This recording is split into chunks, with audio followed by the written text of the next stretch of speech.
A Sydney surfer is on track to make history this morning. In just minutes, he will complete the longest ever surfing session in the world. What was the previous record? 30 hours, 11 minutes. I didn't sleep for 40 hours before I paddled out. Blake Johnston started in the dark, breaking only for some sun protection and sustenance. I went through nearly every emotion during that surf. What are you made of here, you know? It's a lot on the body. I was like 7 hours in and I was already cooked.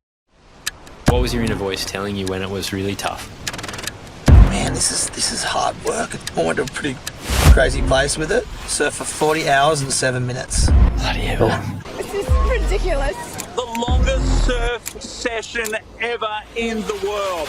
I was elated and excited at that point. Blake has just broken that world record.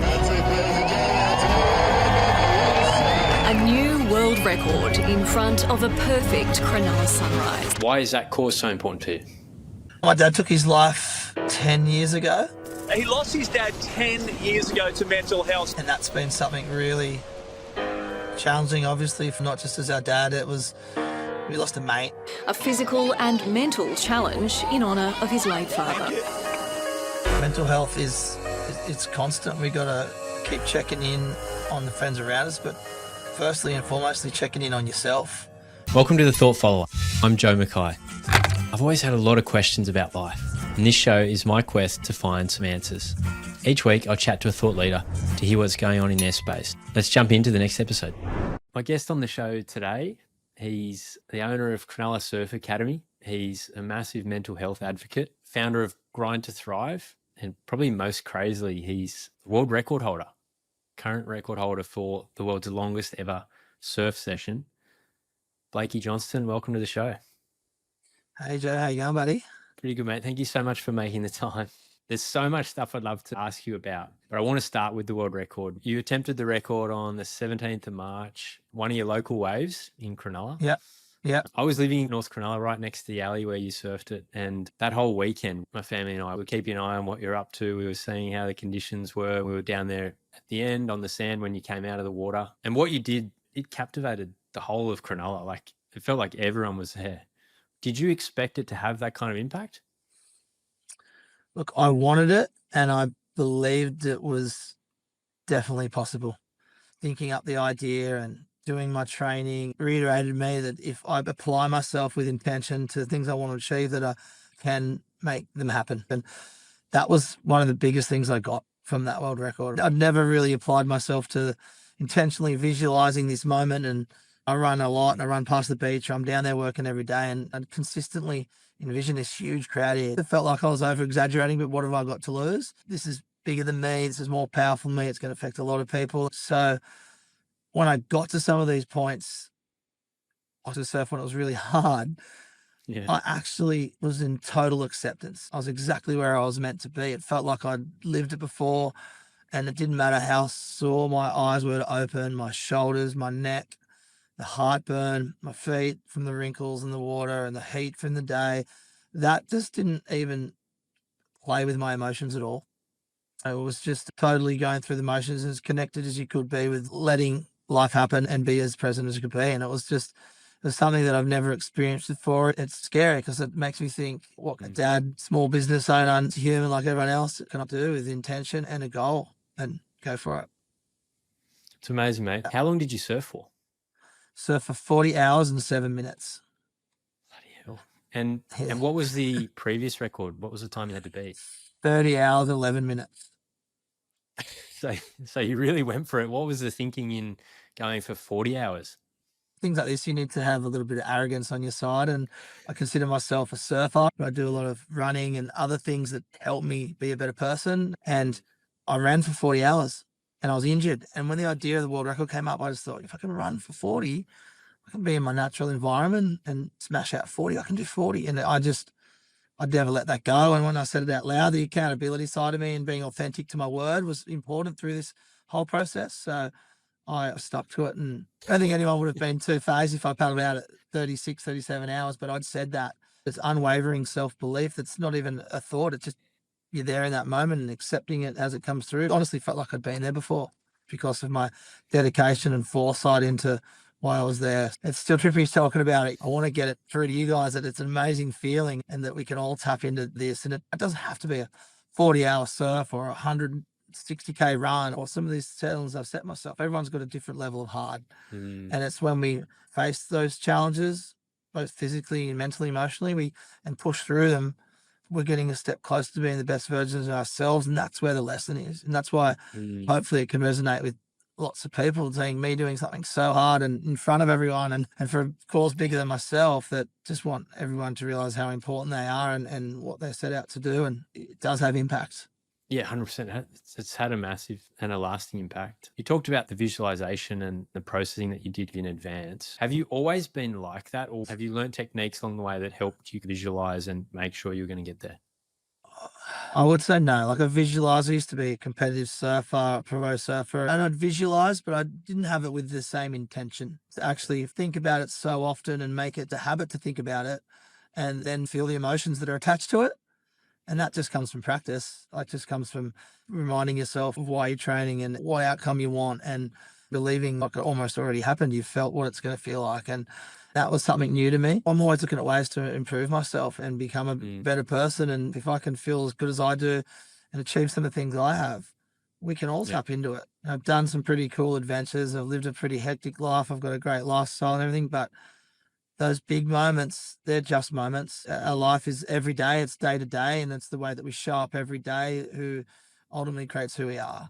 And it's finding consistency and showing vulnerability to try new things and introduce things in your life so you can seek a little bit of progress in being a better version of yourself. I want to help people do that. I'm no expert in any of these fields, but I feel like I'm relatable and vulnerable enough for people to go, okay, I want to give it a crack. I can speak to that. So I mentioned, like, I was living in Cronulla, and any number of times I would have walked along the beach and I've seen you up to your waist in water and you're pushing a kid onto a wave, and I'll stop and watch sometimes and the kid will stand up and maybe catch one of his or her first ever waves, and you will celebrate that like it's your own son riding his first wave, like every time. Where does that passion and that positivity come from?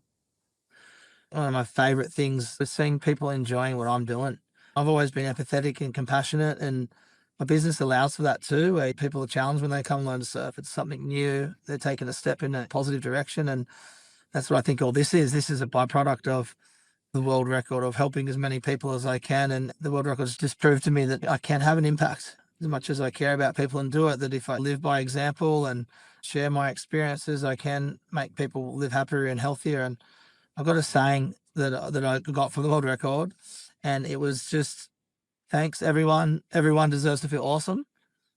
I've got to get back out there. And I was like, holy shit, I burst into tears. I was like, well, that's exactly how I feel. And it sounds pretty cheesy, but in the grand scheme of things, mental health is so important. And I believe that we all can work on ourselves a little bit better and find ways to feel better, find ways to get through difficulties. And even when things are going good, find ways to feel great and have that zest for life, and continue to not sugarcoat it and say life's awesome, you should always be happy, but just so you've got the tools, you've got resilience to bounce back. And it can happen by implementing some simple basic tools into our life. Some people have to be vulnerable to even try and accept that maybe it will help them. Hey, it's Joe here. I hope you're enjoying the episode. Every chat in season 1 of The Thought Follower is very different. I've talked to creatives, economists, elite athletes, CEOs, venture capitalists, and a bunch more along the way. You never quite know what you're going to get, so make sure you subscribe or follow wherever you get your podcasts, and make sure you don't miss an episode. Let's get back to the chat. I think there's a direct impact when you push that kid on the wave or you break the world record. But even for me, like the impact that you had on me as I walked past you working in the morning, going to work or coming home in the afternoon, potentially not in the best headspace about life or about work. And I would look over and I'd say, there's a guy who has probably done this thousands of times, but is still enjoying it. All we're all doing is just on repeat to an extent over and over. But finding the joy in those little moments, that's actually had a genuine impact on me. I'm so fascinated with the record. How did you prepare for it? Well, I'm a pretty salty sea dog. I've been in the water since I was 3 years old. And like I mentioned before, I was a pro surfer. I got to live an amazing life and travel and surf around there. I've just been exposed to it so much. And I think the conditioning wasn't just like train really hard and get fit enough to do this thing. It was sleep deprivation. There was the unknowns, and I went to a pretty crazy place with it. The lead up to the world record, there was a lot of interviews. We'd raised 120 grand before I even paddled out. I had a lot of anxiety through that process because I wanted to get the message really clear. So I didn't feel great. I was asking my wife, am I saying the things right? Do I sound too self-indulged? Is the message coming through? Like, it's bigger than me, but it is a challenge, and I'm happy. It's for memory of my dad, but I want people to obviously know why I'm doing it, show them they can do hard things if I can.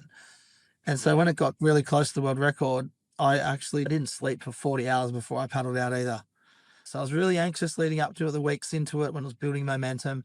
Then a couple of days out when it all sort of backed off and I could focus on getting ready, the energy shifted and it was excitement at getting the stickers on the boards, my boys asking me questions and checking the wave forecast every 20 minutes and seeing if it was going to drop off and do all this. I was really excited. So it wasn't like I was tossing and turning in bed. I was pumped. That stress was now in a good place. It was helping me focus on what I had to do. I got to the start of the surf and I'd already been 40 hours awake and I still felt okay. A thought that did occasionally come into my head. I'm like, wow, you're really testing the human capabilities of sleep deprivation. What are you made of here? I went through nearly every emotion during that surf, but I got through it. I couldn't even stay awake for my wife through labour for our firstborn, which was probably only about 20 hours. You mentioned it took you to some pretty deep, dark places when you were out there. What was your inner voice telling you when it was really tough? Look, this is where it was so powerful. From paddling out, it was still hadn't dropped off. It was still 5-foot closeouts at the alley, thousands of jellyfish, rips, and just not good shaped waves at the low tide that big and with an east swell. So I was like, man, this is hard work. The waves are pretty crappy right now, and it's really hard. And so I was frustrated with it, the conditions turning out like they read on the forecast. I did that many duck dives that I was like, what's going on? Are they counting the duck dives? I've got a world record for duck dives. It was just a big build-up of frustration at that point. And then the sun came up and I was 7 hours in. I was already cooked, I'd done nearly 400 duck dives. I'd ridden, nearly 200 waves by that point, and the surf was still 4 or 5 foot and it started to pump and it was really good. And I was like, oh my God, the surf's pumping. So I was elated and excited at that point too. I can surf. Yeah. And I was surfing. I knew I was going to see the end of it. There wasn't a super fixated plan other than get to the end.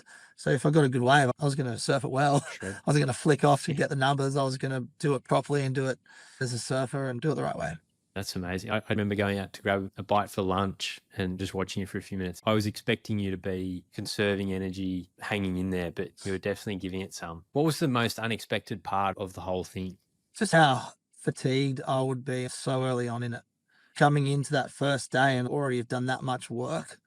And I was like, wow, still got 30 hours to go. I've done 10 hours and I've still got to surf for the longest anyone's ever surfed. That was definitely a bit part of the challenge there too as well. Yeah, I can only imagine. Talk to me about nutrition, going through it, and how are you keeping yourself sustained? Yeah, so for the nutrition, we actually went and saw a dietitian to help us with the caloric intake. Hydration levels are really important. We did have a plan going into it, how often I would eat and how much I would eat. And then we adapted with it. We had certain foods like protein bars and fruit. And then as it got harder, they started feeding me things just to get my carbs. I ended up getting sushi and acai and anything that wasn't on there just to keep my spirits high and something palatable too, because I just had the craziest swollen tongue and mouth and heartburn. It was just really hard to really want to smash my 15th Cliff Bar. I ate so much, man. I ate so much in that 40 hours. Like, this is the most I've ever eaten, and rightly so. And without the support of my wife, my buddies, the people down there that gave up their time to be there and be a part of it, I wouldn't have been sticking to that nutrition plan and eating enough and drinking enough, because I was being so stubborn in knowing that I just had to get through the pain and the discomfort to get to the end that it was going to happen. But looking back and reflecting on what they did for me, I wouldn't have been able to do it without that community. That's huge. I can have these big goals and dreams, but ultimately it's you that makes the decisions. But that community support is what carries you through the dark times, helps you feel connected, and makes it a bigger reason than just your personal goal. Yeah. And you touched on that bigger reason. You were very public in raising funds for the Chumpy Pullin Foundation, which is all about mental health. Why is that cause so important to you? My dad took his life 10 years ago, and that's been something really challenging, obviously, for a tight, loving, caring family, hard-ass working dad who we loved as a person, not just as our dad. We lost a mate. And through that whole grieving process, I've got 4 brothers, how they dealt with it, how my mum dealt with it. It just opened my eyes to how important it is and reflection of my life and what I've felt like throughout my life to want to make change and be happy and healthy. Yeah, can only imagine how tough that would be. What has that process been like? I feel like now you've achieved this kind of thing. You've built that control around your mind and that inner voice and then the head noise that can happen. Yeah, I think that's a huge part of the message, right? The mental health, it's constant. We got to keep checking in on the friends around us, but firstly and foremostly checking in on yourself, asking yourself the right questions and having routines and tools that help you do that, like breath work, cold exposure, meditation, mindfulness, like being out in nature, the way you do have that space to be able to ask yourself those questions. And I think that's what's really, really important and just needs to be shared with people that have been through adversity and respect that they are just moments, just showing up and being yourself every day takes work. There's going to be low times and adversity happen no matter what in life, but be able to upkeep our well-being and we're aware enough to know what we're doing and routines and practices we have got going on when things are good that make us feel good. It's just as important as when we're not feeling good. So I got such a big lesson out of the World's Longest Surf is that acceptance point where I knew I was going to get to the end and I just kept saying to myself, you're exactly where you're meant to be. So anything that I'd been through in my life has shaped me who I am. And I'm just looking at those things that just seem so horrible, like my dad's passing and closing a business being a stressed parent when my babies were young and my wife wasn't working and all these things that build up, that they're all lessons and they're all things that we can learn and grow from. And that doesn't just come with one thought, that comes with work. Like knowing how you feel constantly and assessing yourself and being aware of what you can do to help you get through those times and to know that every time that you do that, you become a better person. That's why setting goals and challenges in your life are useful. In those tough times when maybe your routines are a bit off or you haven't been able to make the space for the things that help you be better, what does Blakey's inner voice tell you? So it's a double-edged sword for me, really, because I'm really active and then I need to learn how to recover and do what's best for my body. And I do these big challenges and I actually see sometimes them being detrimental to my day-to-day and who I am as a person, because there's a downside to that stuff, right? Where you smash your body and your mind's going through extremes of emotions. There is that part where you do have a bit of a dip and the things that you need to be doing, they seem harder and harder to get to. So for me, it's like, you got to have your rest, but what makes me is my daily routines, the little things like getting up at 4 a.m. and exercising before the sun comes up, being in the ocean before the sun comes up, connecting with the old boys for coffee in the morning. And I've ticked a bunch of positive mental health boxes right there before my family have even woken up. So these are things that made me evolve as a person and become more self-aware. And I see them as some of the most important things that I've ever learned. You put it really nicely there. Like sometimes the busier we get, whether from chasing these crazy goals or just more day-to-day busyness of life, a lot of us will have an idea of what some of those things are for us that make us better. And it's things like trying to get out for a run and be present with the kids and have some me time, read a book, whatever it might be. But it sometimes feel like the busier you get and the harder you work, you get further and further away from those things. It snowballs because you're starting to feel worse and more off kilter. And you go, well, I just need to get back to my routines. But they somehow seem to just get harder and harder to stick with. How do you approach that? I think you've got to be fluid with it as well, right? Be adaptable with your situation. It doesn't have to be perfect. I'm not the most organized, strict, play by the rules framework operator. Far from it, actually. And I see that in a positive light. A lot of people don't do things in fear. They're not prepared right and they haven't done the work leading up to it as well. But the only way we know is by applying ourselves to it and giving it a crack and learning it's a step in the right direction to actually apply yourself to something that you want to do and not be frozen by ticking all the boxes as well. That's so true. Something that I've struggled with has been, like, if it's running, I've got my Garmin watch on or whatever. It's been a while and I go, I've got to get out for a run. And you track it and you go, oh, I used to run 20% faster. Or even in doing a positive part of your routine, you can somehow play it back as a negative, but you're spot on. It doesn't have to be perfect. It's just the intention you set out with it. We forget that this physical activity, the being out in nature, giving yourself time, are all important things to instill for our mental health. I might not be running my fastest K today, but I'm out here with also that intention of giving myself the time back, creating that space I need to be focused on my breathing, to be focused on my body and where I am in that moment.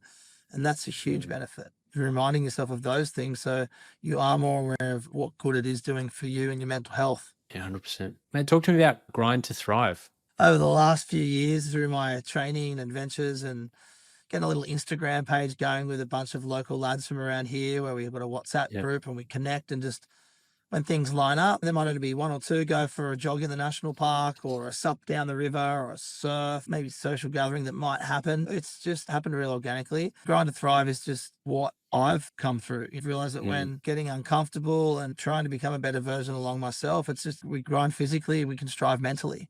And that doesn't have to be a 100-mile run or a 40-hour surf. It can be a challenge that you have ahead of you, and just going head on into that challenge. And it's just the other side of that is a better version of you. There's lessons in all of it, and you maybe learn something new and go to a place that you haven't been before.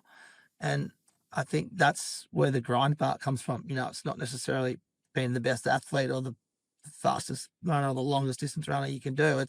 It's willing to turn up, being accountable to it, and getting through those runners. So it's just like training for life. I love that. It's amazing. So I think I've seen online, I've had a bit of a stalk, but you do a lot of that with kind of young adults and teenagers. Is that right? Yeah, we do clamps and clinics and stuff with local high schools. Sort of my surf coaching is organically developed into. Always loved helping people in the ocean and see the joy they get out of it. My goal is not just creating a better surfer, but creating a better human. And people that aren't surfers, we're introducing them to the ocean and getting them out there in an uncomfortable environment, showing vulnerability. And as a collective, it's like a holistic approach to it all. It's not just one activity that we do there that we're focused on. It's about the whole community connection and learning something new, being out in nature, using the ocean as a tool to unwind as well, and the benefits that can create, and being with like-minded people. So they get introduced to breath work and ice baths, help them build resilience, and we have intention with everything that we do. They know what it feels like to push through the challenge of jumping in an ice bath, of learning something new in front of friends or strangers down the beach. And as a whole, I think it passes on a really good message for their mental health and to be living the healthiest, happiest life they can.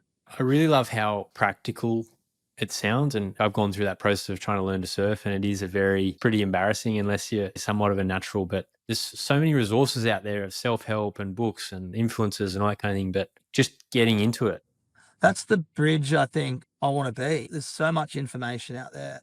You can overthink and overanalyze like most people do, but through lived experience, you'll get to a place like me and be encouraging your mates to come and do an ice bath with you. You'll be doing breath work and things you never thought that might have seemed too woo-woo. Once you experience them, you know that you can add these tools into your checklist. They're free, they're accessible, and they're easily learned from the right person. I generally want people to live happy, healthy lives, and I want to be someone who introduces them to these things and gives them these experiences. We're going to go down the South Coast and you're like relieved of your social responsibilities, really. Like you can come down for the weekend without tension to have a fun weekend, venture therapy, really. No kids, no work, and you're there for self-development in a fun environment. And that's a really good way to introduce people to what's possible day to day and help them believe they can achieve their goals through a few honest chats and conversations that are really easy to have in the right environment. Yeah, I love that. It sounds amazing. Hey, it's me again. If you've made it this far, I'm guessing you're enjoying the chat. Don't forget to give the Thought Follower a rating and share it with your friends. Otherwise, reach out to me on LinkedIn with any guest suggestions or feedback on the show. I'd love to hear from you. Let's get back to the episode. I wanted to ask you, because you've been a high-performance surf coach, you must have worked with thousands of kids over your career. What do you see in the current generation of youngsters? Like there's always a lot of anxiety and worry about technology and phones and all this kind of stuff. How do you see this generation coming through? Well, I've got my own kids, so I think about this subject a lot. And I think we've got such a great generation or generations of parents that are just so loving and caring. You know what I mean? All my friends, all my community, there's just so many great people out there giving their kids the best lives, everything they could ever ask for. I do think often about their own mental resilience and toughness and the way that they're going to have to handle their own emotions and situations that arise throughout life and ways that we can help them do that. And I think teaching kids to become more self-aware through what we've spoken about with the breath work, with experiences away, being outdoors, and just making them aware of their actions so they know that they can have some control, and we need to help them. And that's why I keep saying that they're flooded with information. They're flooded with Instagram, Facebook, Snapchat, everything, their friends texting, their parents telling them something every and then. So it's really important that we have them around the right people for the right messages. To see it on my camps where the kids come down and they're not listening, but after getting up earlier than they ever have and having a run and having breakfast together and go and surf, and we don't want to go surf, they connect through that vulnerability that they show through being outdoors in nature, by connecting as a community, and we're showing that the support that they have for each other through the experience is so powerful. And that's what I want to provide, you know. So I think it was on another podcast, and you mentioned your kids and breath work. You've got a really nice, is it a bedtime routine that you do with the kids around breath work and some gratitude? Yeah, definitely. What's the routine for all the parents listening? Oh, so it is just 3 Gs, we call it, but it's gone to more like 7. And that's just the G stand for gratitude. So for what are you grateful for that happened in your day today, and just get them to explain a few things and but kind of guide them through it, so they're not just focused on what happened to them.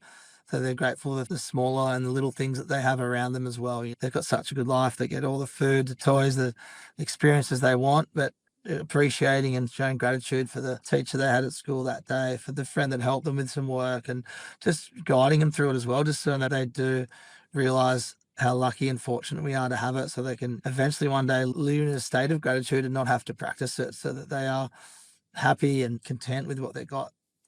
That's amazing. And then I think, you use 7 deep breaths around that as well? Yeah, seven's my favorite number. That's why the 3 Gs is getting up to 7 as they get older. But yeah, we try and slow their breath down before they go to bed, and teach them that as a tool to calm them down. And, you know, it's just about bringing awareness to it, the power that the breath does have with our emotions. And so you think about when a kid hurts himself, we're like, all right, just breathe, slow your breath down, and become more aware of their breathing as well. I want them to be able to have that within themselves, to be able to go, okay, I'm feeling calmer when I'm breathing slower, and just bring more awareness to that more often. It's a 7-second inhale and a 7-second exhale, which is always the goal. I might let them go as long and as short as they feel in that day, and just working into it and just not challenging them too much, but doing it with intention so that you can reflect on your day.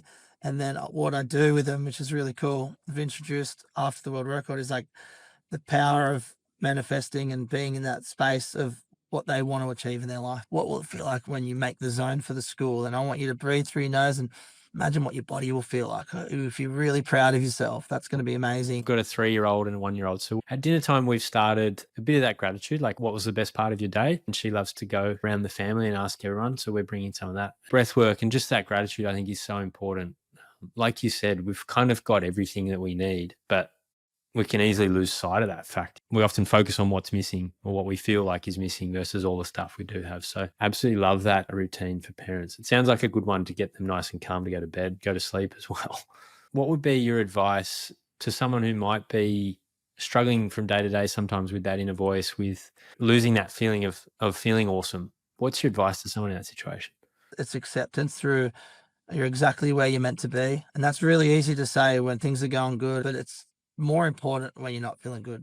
It's when we feel stuck, like we're drowning and there's no momentum, when there's nothing moving forward, there's no gains, there's nothing that you're learning new that makes life exciting. So when you really have to show the vulnerability and be like, okay, and look for spaces of your life that can improve through that curiosity and through that progress that you'll make in any direction that it can be the spark to help you find what you need and find that life is fun and exciting, and showing that curiosity can help you get through those times as well.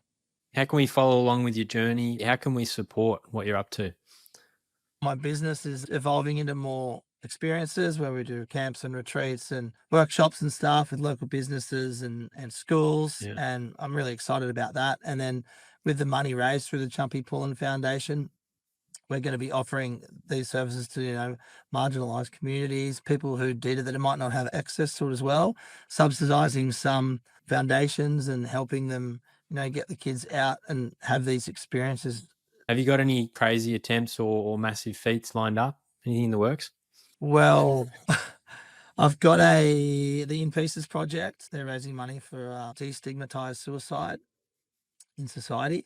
just through conversation and people sharing and telling their stories and creating a safe space where people can go learn from other people's experiences. And I did the world record earlier in the year, and I feel like I can't just ask people for money because I'm getting this tattoo for this amazing cause. It's I've always had this idea to run home from Ulladulla to Cronulla. So I'm actually going to run barefoot from Ulladulla, my caravan down at Wairo, and I'm going to run 220 Ks across the rivers and run back up to Cronulla. And I'm going to do that for the cause of For In Pieces, for Chumpy Pullin, show that when we're down and we're out, we're in pieces, but, as a community, we're stronger together. We can help people through that just by having someone to share your experience with and talk you through and help you in the right direction. Is there any timings, or should we stay tuned on your Insta to hear more? It's just going to be when it lines up with work and when I'm mentally ready for it, and prove to people that they can do some really cool things. That's incredible, mate. Well, I'll make sure I drop the links to Grind to Thrive and your business there on the show notes. But thank you for so generously sharing your time. Blakey, thank you again for your time. No worries. Cheers, Joe. Thanks so much for listening all the way to the end. I hope you enjoyed the episode. If you'd like to support me or the show, best way is to subscribe or follow wherever you listen to podcasts. And please get in touch with me on LinkedIn. Love to hear from you with any guest recommendations or feedback on the show. See you on the next one.